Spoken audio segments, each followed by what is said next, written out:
Hello everyone, welcome to my channel and welcome to the special edition new moon reading. Today we're experiencing new moon in Capricorn, and I decided to do this reading to see what the themes for the collective are at this time and what could be the guidance on what is the transition at this time, what is being created, where the seeds being planted, what is it that we need to release to be able for the seeds to come to fruition, to let the seeds come to fruition, and also what is the action right now, what is the advice, where to look at. I'm not gonna do the zodiac reading this time. I was very busy this weekend, so had to alter my plans. In addition to that, I decided that it's not really worth the investment that I'm making. For me, any reading that's over 20-minute long actually has taken quite a lot of my energy. So for those who are wondering why my rates look a certain way for private readings, that is why. It is actually quite demanding on the body and on the mind and on the energy. And I am committed to doing it the best quality reading. So at least as far as the messaging and the energy goes. That's why for me it's important to do it properly or not do it. So today I decided that I'm not in a position to do the full-on each zodiac message, but I will do this collective reading, and I'm actually very interested in the messaging myself to see what's going to come through. What do I even need to know and to pay attention to, right, or to focus on? Actually, just now I did the daily card, and it was about staying focused. Where, they say where attention goes, energy flows. And it is so true.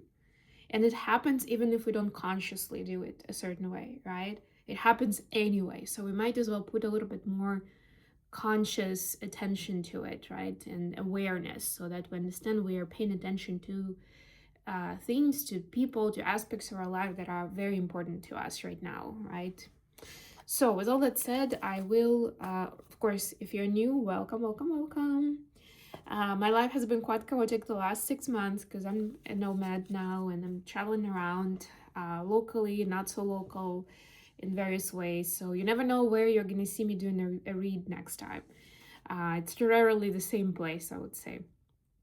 But other than that, the drill. There are those magical like buttons, subscription buttons. So click on those. You can order a personal reading, you can order a coaching session.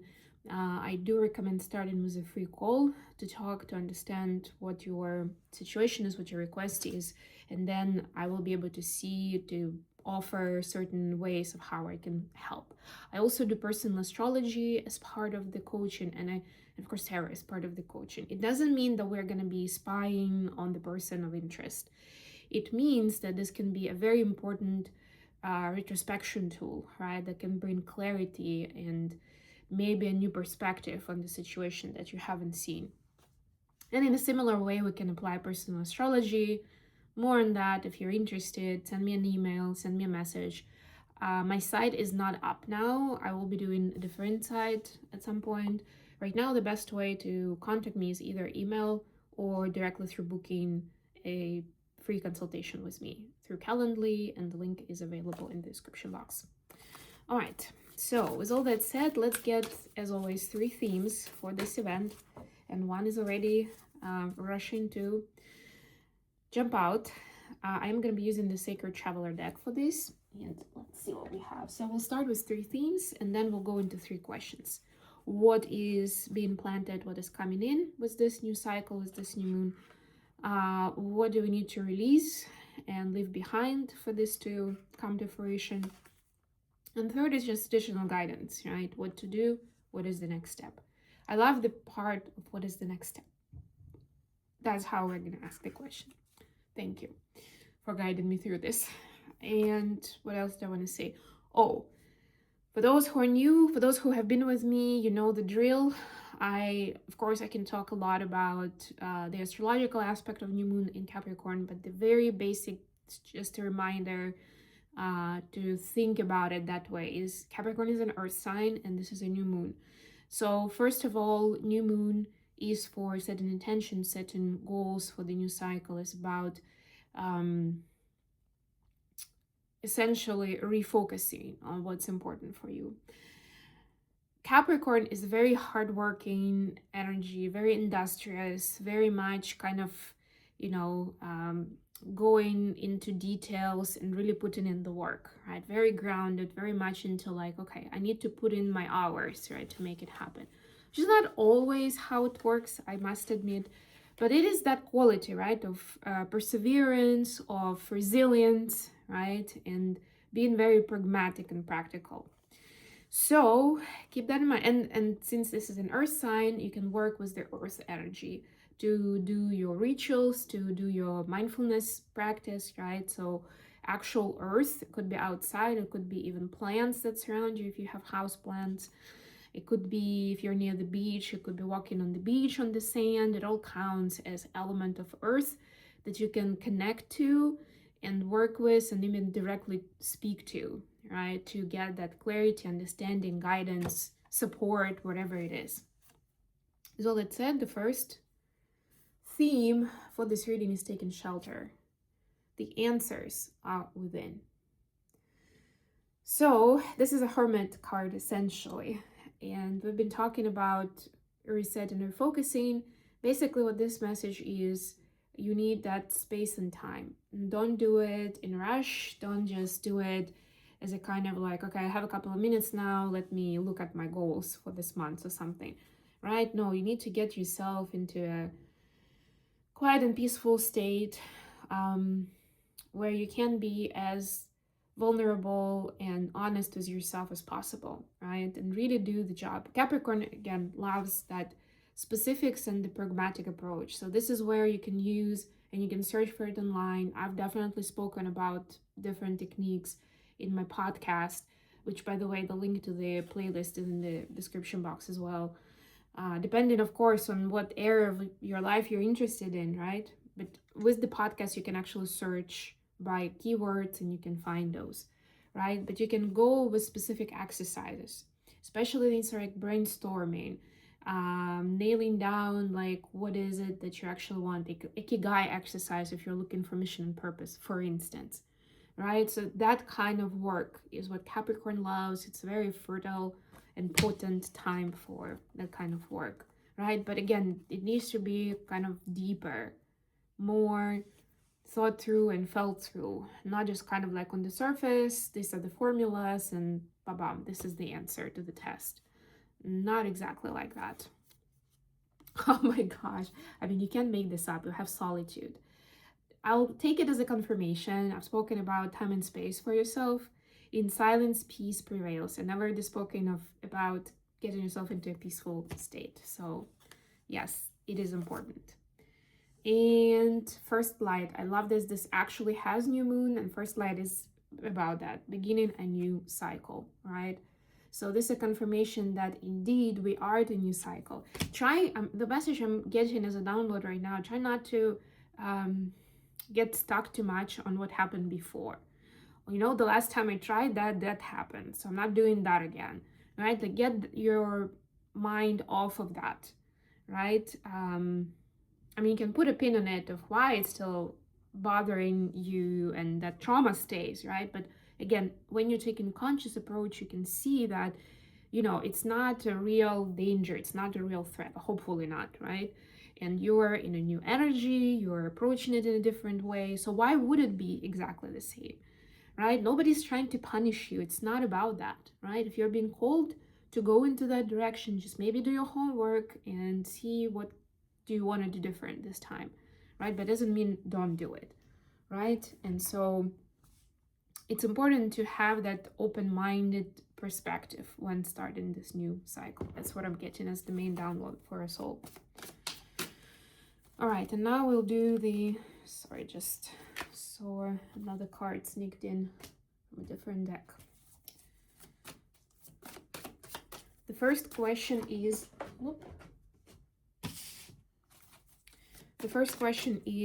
what is coming in? What kind of seeds are we planting right now? We see Page of Cups. I'll speak to this once I finish the spread. We see Justice. Oh, I love this. And the Hanging Man. Nice. What needs to go? What do we need to release and leave behind? Queen of Coins, Five of Coins, and Nine of Coins. And then finally, what is the next step? The very next step. Eight of Wands. See the blessing I'm getting with this. Very interesting message. The Strengths. And King of Wands. Got some court cards in this reading, which means that there may be some other people involved during this time that will be helping you with this part of the journey, of this, with this new cycle, this new vision.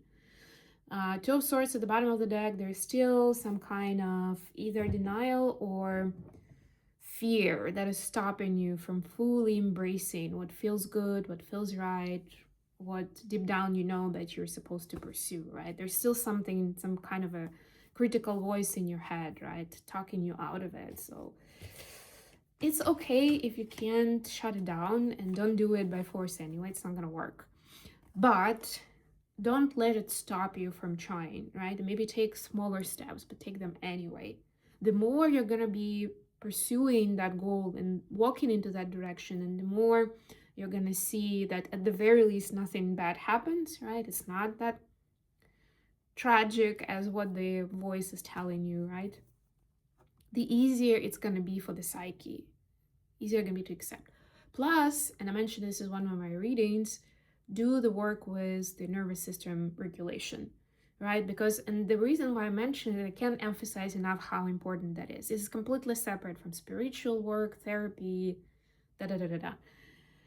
because that's the impact on the physical level, on the psyche level, and there are so many layers to it that you can't just think about and, you know, make that change. You need to use other methods. A lot of them, of course, are connected with physical health in your body specifically. But what I mean by that is, you know, they say the body stores the fear, right? And that's really, or keeps the score. There's a book that's called The Body Keeps the Score. And so, like, especially if you had a very traumatic event, you know, something that really shook your world, it's gonna stay in the body. So as much as you will change your perspective, you'll have a new outlook on life, you know, you'll do your emotional healing. As long as it stays in the body, especially if it was a strong trauma, like, it's gonna linger there and it's still gonna show up, right? So that's why nervous system regulation is so important. And yes, it is kind of like manipulation of what is happening, right? But a good manipulation where you are supporting your body in the healing process. Anyway, with all that said, so the answer to the first question was Page of Cups, the Justice, and the Hanging Man. Two major arcanas here. This is what's being built. This is where the seeds are planted. Huge, right? It is about space of balance and space where you don't have to fight for things, right? And you don't feel like you need to deserve something. That's what I'm hearing here, right? Again, to me, this Page of Cups is about like being in a more regulated space where you're seeing things with fresh eyes, but this is a good, excited view, right? Where there's more recalibration of the energy and it just flows easier and easily, right? The law of karma, the law of reciprocity, is not always as straightforward as we think, because justice a lot of times is about karmic rebalancing, right? Justice is being served essentially. But when it comes to karma and energy, it's so much more complex. There's so much more, like the quantum physics perspective is so much more nuanced, right? And I don't want to go into that in this reading for sure, but I will say that it's important not to get too hung up on it. Whether you feel like you've been treated unfairly, or you feel like somehow you get, you know, things served to you on a silver platter and others are suffering, whatever that disbalance feels like, right? It's important to be able to let it go, right? And the universe takes care of that rebalancing. Your main idea is to be very open-minded how you see things. So you don't judge, you don't make unnecessary assumptions about the situation, the person, the activity that you're partaking or starting, or whatever that new cycle is about for you. Then what needs to go? What do we need to leave behind? We have Queen of Coins, Five of Coins, and Nine of Coins. You notice all of them are coins, and this is a new moon in Capricorn. So unsurprisingly, because the earth element is also connected to pentacles or finances in tarot, those energies are directly connected, right? We need to talk a little bit about that. Money or resources, how do you see them? This needs to change, essentially, right? First of all, that money doesn't define you. That's what I'm getting. And second of all is that really you always have enough. That's what I'm hearing, right? You always have enough for what you need, for what you want, right? If it doesn't seem that way, that's the mindset, right? I'm actually staring at the wall where one of the pieces of art says choose happy. And the full version of that phrase is happiness is a choice. Choose happy, right? You can choose how you see the reality. And the more you see it as a blessing, the more you see it as something something that you can be grateful for, the more of that goodness is going to come in for you, right? And of course, it's a collective reading, so I can't really go into specific examples, but I'm sure you know what you mean. And if you are in a Five of Pentacles energy and you feel like, you're alone or you're not paid enough for your work, not paid what you deserve, or whatever that could be, or your friends don't value how much you invest in the friendship, right? How much you contribute. Whatever it is, it's time to let that go, right? And see it differently. And I don't just mean like ignore it and pretend like everything's fine, right? But in that example, maybe just redirect your resources, whether it's finances or otherwise, into something more valuable and exciting for you, right? But this one I love as well. Don't let the amount of money in your bank account define you. Don't feel like this is the main factor of your identity and how people see you. Finally, the next step. Eight of Wands, the Strength, and King of Wands. This is a very interesting take, right? Because all of these cards are fire element cards, right? So need to be like, but focus is connected to that energy, I would say, right? That spark of creativity and excitement, right? But it's not just that. It takes taking direct steps towards that change, right? Boldly, courageously, with enough strength, with enough rigor, with enough confidence that you can make it, right? And if necessary, using the support of the wise people, those who you trust, those who have walked this path, those who have reached success. And that's another thing that I've reminded myself quite recently, that, whatever you want to learn from someone, learn from someone who has reached the level, the phase that you want to be in, or who is doing what you feel like you want to be doing, right? Who, at least in one of the elements, one of the aspects, so that you don't have to, after you learn from this person, to again like reinvent the wheel. You can actually start applying what you see, what you learn, the answers you get into your own reality. Of course, tailored to yourself, right? But essentially getting the good information. I still remember, because as a lot of you know, I'm into ballroom dancing, and I was watching an interview from a professional couple who are originally from Ukraine and Russia, but they now live in Canada, and they've been training with US coaches for, quite a few years now. And this girl was saying they're in their 30s now, which is for ballroom dance career. This is like essentially peaking, maybe even kind of time to retire kind of stage. And they said that they learned the most like in this recent, and both of them have been dancing for, at that point, for like 25 years or something. But they learned the most valuable information in the last couple of years that changed the game for them. Because it's not even, a lot of times, not even the amount of work that you put in, but having the good information. So you can apply your energy and your resources correctly, or to your best ability, right? To highlight your potential. And that's the key here. right? So don't be afraid to ask for help. All right, with all that said, I'm gonna leave it here. We hit the 20-minute mark, and this is a perfect time to say my goodbyes. So guys, if you enjoyed the video, please like it and subscribe to my channel. And until next time,